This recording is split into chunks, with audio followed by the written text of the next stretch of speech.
Distinguished ministers, dear colleagues, dear commissioners, distinguished audience, I welcome the extended participation of the humanitarian community today, making the European Humanitarian Forum a flagship event for another year in a row.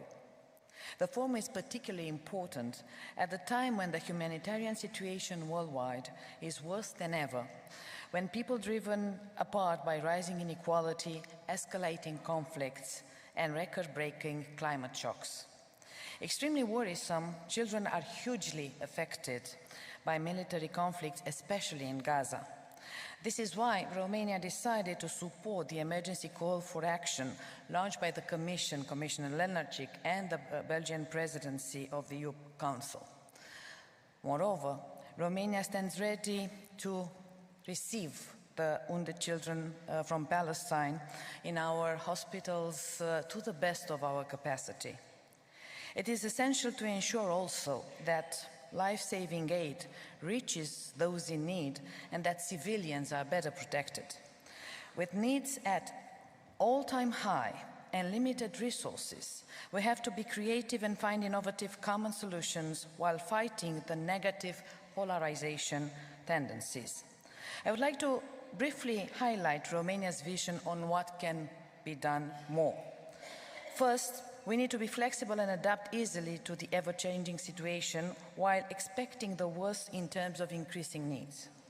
Romania has a swift, needs-balanced approach for its response to humanitarian crisis and a flexible modus operandi that has enabled efficient reaction and rapid mobilization of in-kind and financial aid in diverse situations.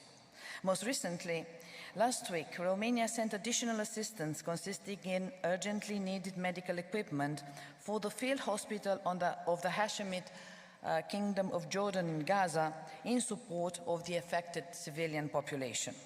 Last year, Romania financed humanitarian intervention amounting to 25% of its international and national ODA spending, an equivalent of 113 million euro.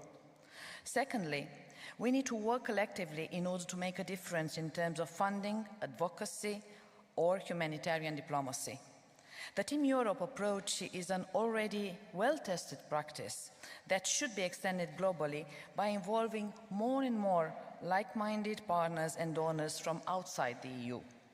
I appreciate the EU civil protection mechanism and the European humanitarian response capacity, both having successfully ensured coherent actions of the member states, most recently in response to the crisis in Gaza, where Romania sent 125 tons of essential shelter items through the humanitarian air bridge operation.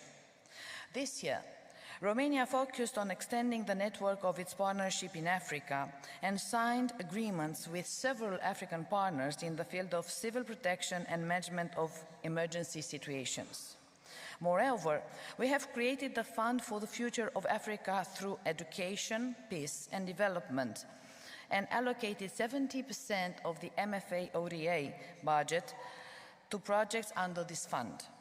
In response to the global food crisis, deepened by the dire consequences of Russia's illegal war against Ukraine, Romania facilitated so far the transit of over 38 million tons of Ukrainian grain. Our projects aim at increasing resilience to energy and food crisis, while 10% of the Romanian MFA ODA budget was dedicated to preparedness and disaster risk reduction projects. For 2024, Romania remains committed to supporting global efforts on addressing the humanitarian needs and build effective partnerships to better deliver on our aid. Thank you very much.